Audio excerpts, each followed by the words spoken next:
Le sapin de Noël bien du diable. Non, celui-là il vient de chez Ikea. Mais t'as aussi Carrefour, Auchan.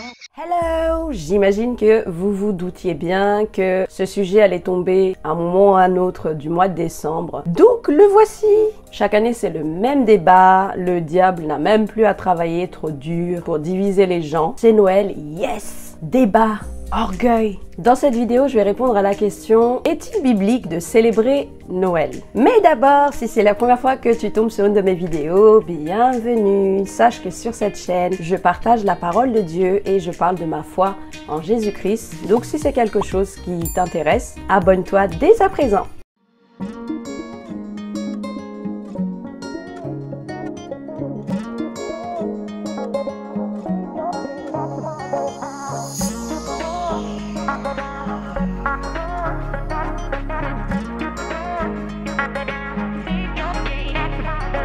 Alors, entre ceux qui pensent que c'est un devoir chrétien de célébrer Noël, ou même un commandement biblique, et les docteurs de la loi, c'est une fête démoniaque, c'est une fête païenne.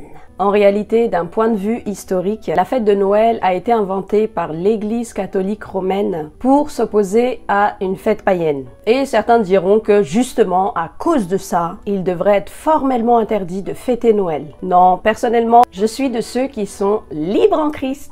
Si donc le Fils vous a franchi, vous serez réellement libre. Car c'est pour la liberté, nous dit la Bible, que Christ nous a affranchis. Or, le Seigneur, c'est l'Esprit.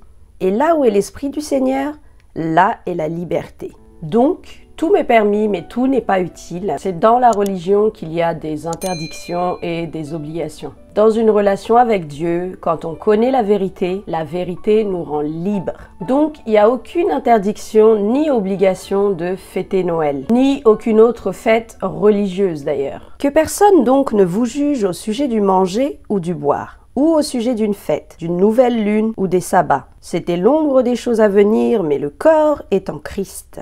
De même pour Pâques. Et pourquoi il n'y a pas de débat pour Pâques? Car Christ, notre Pâques, a été immolé. Cette joie, cette reconnaissance, cette pleine adoration pour le Seigneur que j'ai dans le cœur au moment de Pâques, pourquoi est-ce que quelqu'un ne pourrait pas l'avoir au moment de Noël, le jour de son anniversaire, ou à n'importe quel moment de l'année? Après avoir rendu grâce, le rompit et dit: ceci est mon corps, qui est rompu pour vous. Faites ceci en mémoire de moi. De même, après avoir soupé, il prit la coupe et dit: cette coupe est la nouvelle alliance en mon sang. Faites ceci en mémoire de moi toutes les fois que vous en boirez. Faites ceci en mémoire de moi, en d'autres termes, commémorez. Et le dictionnaire le définit par le fait de le rappeler par une cérémonie, le souvenir d'une personne, d'un événement. Donc, la Sainte Seine est la seule chose que Jésus a textuellement dit de célébrer. Par conséquent, elle fait une distinction entre les jours, tel autre les estime tous égaux, que chacun ait en son esprit une pleine conviction. Celui qui distingue entre les jours agit ainsi pour le Seigneur. Celui qui mange, c'est pour le Seigneur qu'il mange, car il rend grâce à Dieu.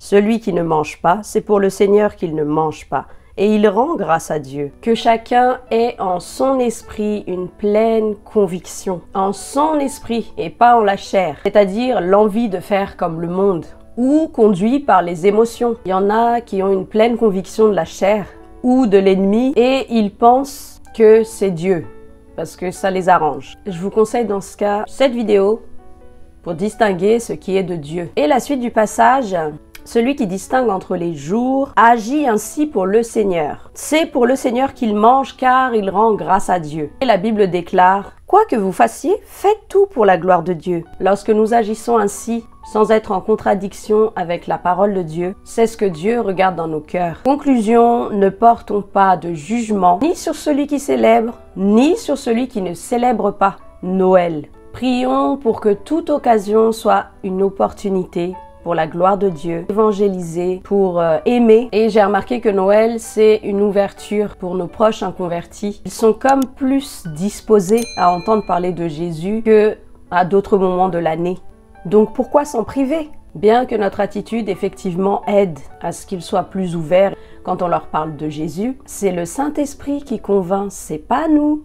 Merci d'avoir regardé cette vidéo. Passez de bonnes fêtes de Noël pour ceux qui le fêtent et passez des bons moments en famille pour ceux qui ne le fêtent pas mais qui sont quand même en famille. Pour ma part, vous l'avez compris, je célèbre Noël. Dites-moi en commentaire si vous aussi vous célébrez Noël ou pas. Éventuellement les raisons pour lesquelles vous le faites ou pas. Et en attendant la prochaine vidéo, soyez bénis, prenez bien soin de vous. Je vous dis à très bientôt.